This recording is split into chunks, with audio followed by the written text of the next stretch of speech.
Hey y'all, it's your girl D Gem, and Jews are expensive. I was getting on here today. The holidays are coming soon. So, I wanted to talk about, excuse me, I'm looking down. I wanted to talk about how triggers happen during the holidays. Grief happens during the holidays because sometimes you lose a family member during the holidays, which I have. Not this holiday, but another holiday. And I was talking to somebody this morning, and I was talking about how family members can be like a trigger, and I'm doing this trigger thing. So triggers are like a pronoun: person, place, or thing, right?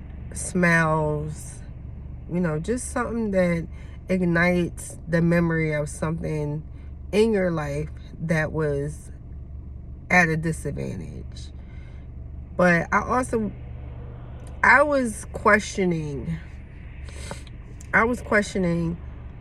is a person a trigger?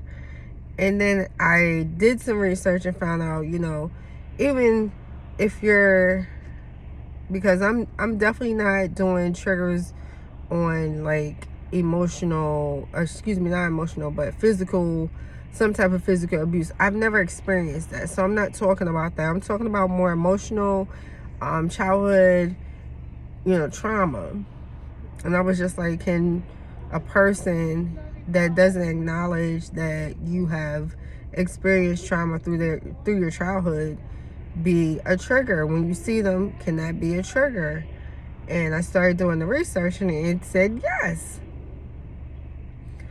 So now we're approaching our holidays. It's very close now. We did get through Thanksgiving. Maybe I should have posted this beforehand.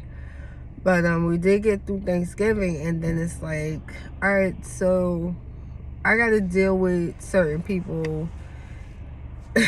You see my face. I got to deal with certain people in my life, and they're foundational people. It's not like somebody I can just cast to the stones or cast away. So I got to deal with foundational people and deal with triggers. And my thing was, I just wanted it to be like, that really, the person doesn't really affect me. So I wanted it to be more or less that I've healed so much that the person doesn't even affect me. But it's not that simple. So when you have a person that triggers you, they're going to do all the triggery stuff and have you heal from that part of it. So I just say this to say, it's so hard because I really understand triggers and stuff like that. Even like I had a conversation this morning, and it was about a family member to another family member. And that person, when I talked about the first family member to the other family member, they went on this long, aggressive tangent. And it's because they have not healed from what they need to heal from. But I was hoping to have a better conversation because I felt like they, understand with this family member that we're talking about. And it just became, dude, my friend, I'm gonna go because there was no conclusion. That person is so angry at this person, and we share this person as a family member, but this person was so angry at this person that for about 30 to 45 minutes, it was a rant. And I'll say to you, yes, people can be triggers, but how do we move forward past the person?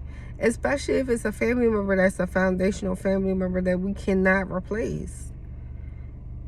We just don't talk to them? No, something has to happen. Spiritually, emotionally, mentally, so that you can be around that family member. You have forgiven that family member. You have moved on from that trauma with that family member. And I'm, like I said, I'm not talking about physical abuse. I am talking about emotional abuse, which is very different from physical abuse. So how do you, and I'll even drone back a little bit, because physical abuse and emotional abuse actually registers in the mind as just all physical. But my thing is, emotional is so taken lightly that if you can heal from it, how do you move on past, or how do you keep the person in your life that's emotionally abusive?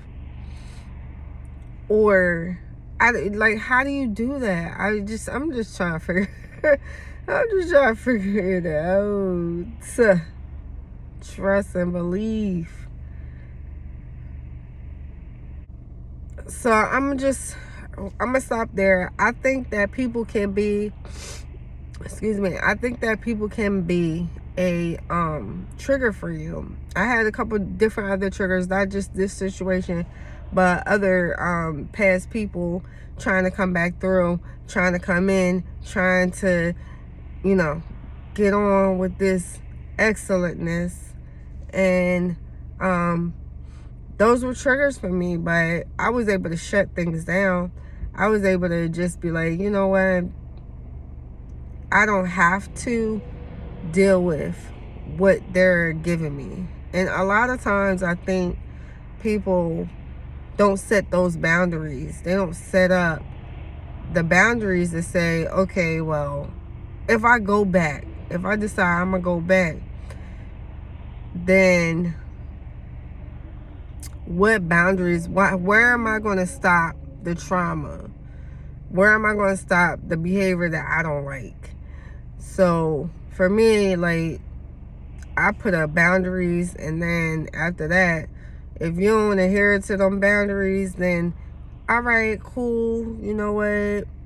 I already knew, I already suspected that it was going to be a little bit different situation. I was trying to, you know, rekindle something that's not necessarily going to be able to be happening right now, because I'm not signed up for the bullshit. I'm not signed up for you continuing to do what you want to do. And people are coming back left and right by the drones. But I'm gonna stop right here. I got stuff to do. Sorry, I got stuff to do. I'm supposed to be doing something right now, but I wanted to do a brief triggers video. So yeah, this is your girl D Jam, and jewels are expensive. Hit me up. Let me know what helped you with your triggers. Maybe that will heal the world. Peace.